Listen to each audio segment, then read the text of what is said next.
Mumtaz hotel నిర్మాణానికి గత ప్రభుత్వం అనుమతులు ఇచ్చిందన్నట్లుగా చంద్రబాబు అబద్దాలు చెప్పారని టీటీడీ మాజీ చైర్మన్ భూమన కరుణాకర్ రెడ్డి అన్నారు. ఈ విషయమై ఆయన మాట్లాడారు. అనుమతులు ఇచ్చింది చంద్రబాబు హయాంలోనే అని పేర్కొన్నారు. ఎంతో మంది సాధువులు నిరసన వ్యక్తం చేశాక భయపడి మీరిచ్చిన ముంతాజ్ హోటల్ నిర్మాణ అనుమతిని రద్దు చేశారని విమర్శించారు. ముంతాజ్ హోటల్ అనుమతిని మేము రద్దు చేస్తున్నామని ప్రకటన చేసినారు. దాన్ని మేము కూడా స్వాగతిస్తున్నాం. స్వామి, ఈ సందర్భంగా మీకు గుర్తు చేస్తున్న గత 2 నెలలుగా కాషాయాంబరదారులైనటువంటి సాధు పుంగవులు దాదాపు 200 మందికి పైగా రోజు అనేక మార్లు ప్రకటనలు, పత్రికా సమావేశాలు, ఆ టిటిడి ఆలయ అడ్మినిస్ట్రేటివ్ బిల్డింగ్ ముందర ధర్నాలు, సాక్షాత్తు వెంకటేశ్వర స్వామి ఆలయం ముందరనే నిరసనలు ఎందుకు చేసినారు? మీరన్నారు మేమిచ్చిన పర్మిషన్ అని. మేమిచ్చిన పర్మిషన్ రద్దు చేశాము అని మీరు చెప్తున్నారు. అయ్యా, మరి మీ మీద ఎందుకు వీళ్ళు ధర్నాలు చేసినారు? మీరెందుకు వాళ్ళని మెడబెట్టి గెంటేసినారు? వాళ్ళ కాళ్లు పట్టుకొని అందరూ కూడా పూజించేటువంటి పూజ్యనీయులైనటువంటి సాధువుల్ని కొండ మీద నుంచి మెడబెట్టి గెంటేసినారు ఎందుకు స్వామి చంద్రబాబు గారు?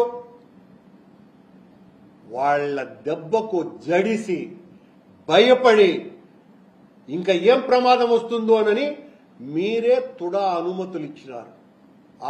అక్కడ ఉన్నటువంటి ఆ హోటల్ నిర్మాణానికి మీరు అనుమతులు ఇచ్చినారు.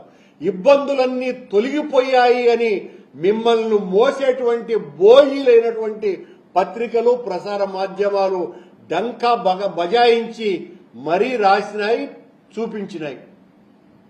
సాధువుల దెబ్బకి భయపడిపోయి ఆ అనుమతులన్నీ కూడా రద్దు చేసినాము అనేది అదేదో ఆ పాపం మా మీద నెట్టడానికి ప్రయత్నం చేసినారు.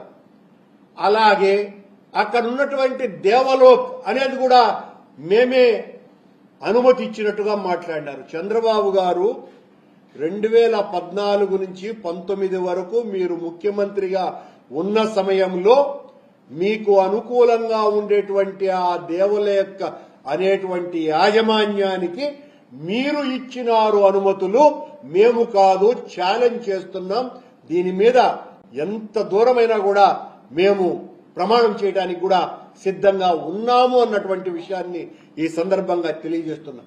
మీరు తప్పులు చేసి ఆ తప్పుల్ని మీరు సవరించుకునేటువంటి ప్రయత్నం చేస్తూ ఆ తప్పులన్నింటినీ కూడా వైఎస్ఆర్ కాంగ్రెస్ పార్టీ మీద, మా పాలన మీద రుద్ది మా మీద ఏం మాట్లాడినా కూడా అది ప్రజలు నమ్మేస్తారులే అన్నటువంటి గొప్ప విశ్వాసం మీకున్నట్టుగా ఉంది. ఆ భ్రమలు మొదట తొలగించుకోండి. గతంలో మీరు నీ విషయంలో ఇలాగే చేశారు. కొండ మీద ఏ చిన్న సంఘటన జరిగినా దాన్ని భూతద్దంలో చూపుతున్నారు.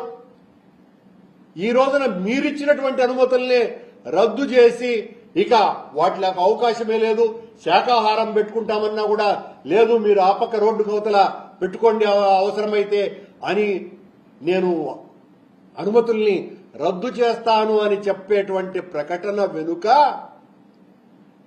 హిందూ ధర్మానికి మీరు చేసినటువంటి మోసానికి మొత్తం